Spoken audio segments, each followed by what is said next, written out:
Oh boy, everybody. It's another episode of Good Morning Soul. I hope you're all awake and ready today. I know I'm not awake yet because I've recorded two of these and my voice was just groggy and I was just struggling to get through it the entire time. Hopefully, I'm a little bit more awake now. Jesus Christ. So, yeah, I'm talking today about how I got into wrestling. Out of the entire How I Got Into series, this is probably like the least impactful, like how I got into books. That was like kind of a cool, like, oh, like Harry Potter changed my life. With film, it was like I really just dug deep into this VHS collection. With like anime, it was like YouTube and all these other influences, and Dragon Ball changed my life. With how I got into music, it was like these cringy artists that I hate nowadays changed my life. With wrestling, it was a very interesting thing, but I don't think it's like as cool as those stories. But I do think it's like a interesting story. So, growing up, I remember my brother kind of knew about wrestling and would tell me about it.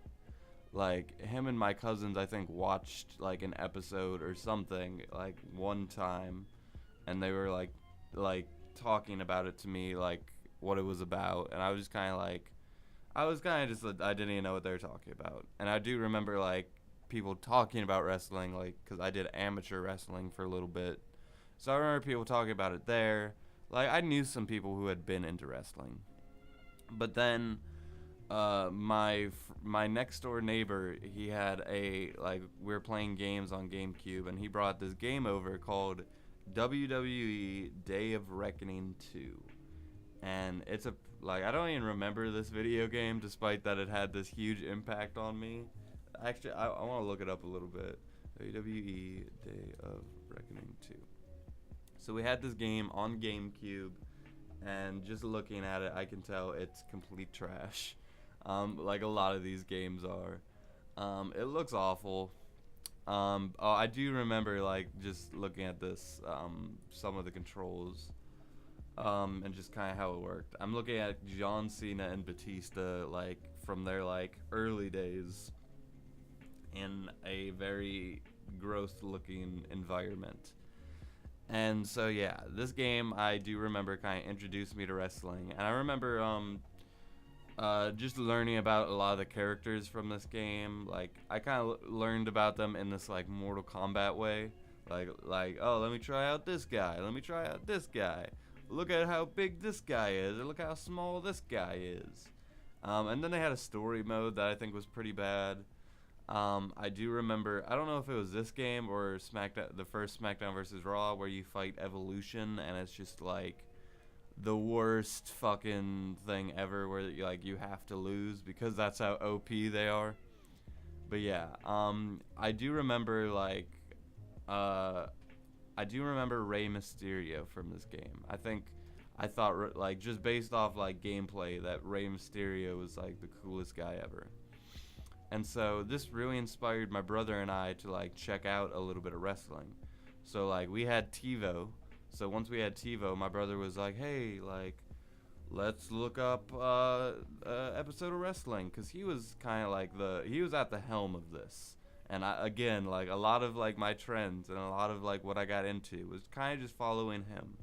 That's kind of what you do as a little brother. You just kind of do whatever your big brother's doing cuz he's got it figured out. So, I remember an episode of SmackDown being on. And I remember going back and forth between two different rooms because my mom was watching Deal or No Deal, and my brother was watching SmackDown. And I remember just going back and forth between the two TVs. I was the most important like wrestling night of my life. Getting into wrestling was also the night that I watched a random episode of Deal or No Deal. Fuck that. But basically, I do remember that night, that Gregory Helms fought The Undertaker. And my brother and I fell in love with The Undertaker. He especially, like, that's his dude.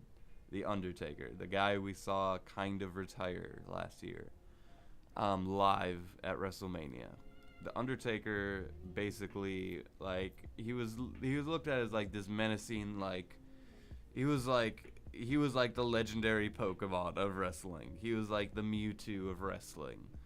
like like the way they spoke about him, it was like the Undertaker. Like, oh, what who's that? Like, and then like he just destroyed Gregory Helms, and it was a jobber match. So like, even though that's like nowadays like very unexciting content for me, is like seeing the babyface to just job out the random dude. Like back then, it was like this interesting story. And not only that, like the big match that came from that night was Chavo Guerrero versus Rey Mysterio. I believe it was the main event. It was an I Quit match. And an I Quit match, it's basically kind of like a submission match, but rather than just tapping out, you physically have to make the other person say, I quit. And not only that, usually there's an indication that they're like fired. They'll have two wrestlers fight each other, and whoever says I quit, like, quits their job. Like, they will sign a contract saying that once they say that, they quit. And that's happened, like, it's not like a very common match, but like when it happened this night, you know, Chavo versus Rey, and I saw Rey Mysterio do all these big high flying moves. He's jumping around the thing. The 619 was like this move that defied gravity for me, and he just destroyed people with it. Like in the video game, I remember doing it as a kid, and it was like, whoa, 619, booyaka, booyaka. Yeah, and so in a normal storytelling, a normal like all the other media that I've been trained to watch, like the babyface, like Rey Mysterio would have just destroyed Chavo Guerrero. But that's not what happened that night. And this is kind of like, even though like I think like, damn, like that was like kind of a weird thing to be my first like wrestling, but like the bad guy won.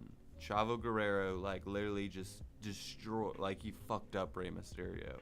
It was kind of just like this thing where Rey Mysterio, he was like climbing the like these like weird bars like in the middle, like in the back somewhere, and Chavo just hit him with a chair, and then he's dangled upside down, and then Chavo had a steel chair, and he just like hit Rey Mysterio's knee with it like 100 times, and I don't know, I think he was kayfabe injured after that, and we didn't see him till SummerSlam, like all these months later, and I bought that SummerSlam like on pay-per-view just so I could see Rey Mysterio again, which was a weird experience because he had like chalk all over him.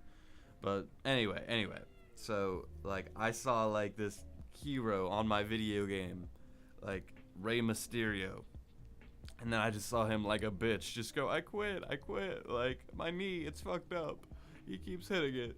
Like, even though like that's obviously like not what I wanted as a kid, I think like as a kid that's what like went into my mind. Like, I didn't know that could happen. I didn't know bad guys could win at anything in any like medium ever. So that's what I think really ingrained in my mind. So after that, I remember my brother, he TiVo'd SmackDown and Raw like every time. And back then, you know, we couldn't watch pay-per-views, so it was kind of just like we had to hear about it the next night on Raw, which was always just kind of like, God damn it, like I wish we could buy pay-per-views, which we always bought WrestleMania. That was the one pay-per-view, no matter what, we're buying that. And I think we bought like the 2008 Royal Rumble where John Cena won. We bought a couple pay-per-views, which cost a good amount of money. But it was it was a very cool experience getting into wrestling back then. All the like, I knew it was fake, but I was like unsure whether it was fake back then, you know? Like nowadays I obviously would have known because I have the internet, and nowadays half the storylines like have like they break kayfabe all the time, but back then it was kind of a little bit more sacred. So as a kid, I didn't know. I was like kind of sure. I was like, I'm pretty sure this is all like planned out, but I was like, I didn't have confirmation for that, so it was kind of just up in the air.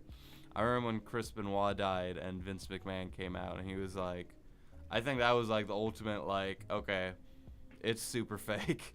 Is what he came out and was like, okay, so in reality, this Chris Benoit guy, that's when I was just, that shattered so much, that night, so much shit was shattered for me. It was a crazy experience. But yeah, seeing all those episodes of SmackDown and Raw back then. I remember the storylines for people who were wondering that Chavo and Ray was going on at the time.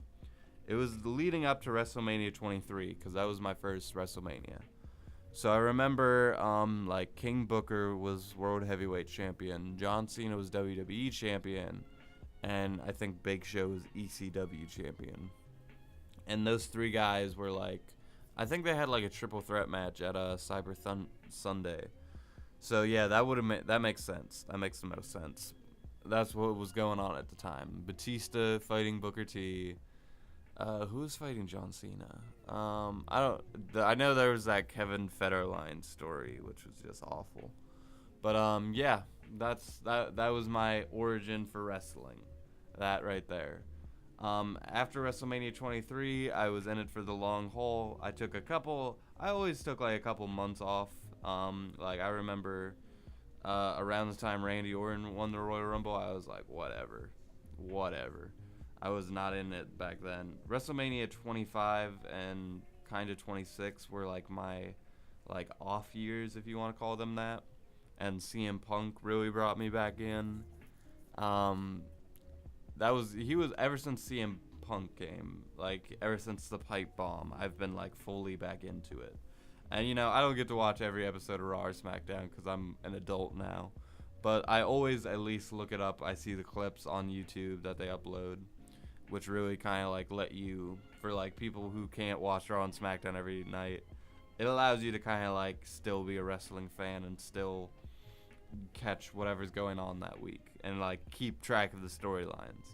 And I can always watch the pay-per-views, which are like the most exciting anyways. So that's how I got into wrestling. Fun story. I'm still not awake. God damn it. Anyway, thank you guys for listening. As always, I'll see you tomorrow with another episode of Good Morning Soul. And until then, with that, I leave you.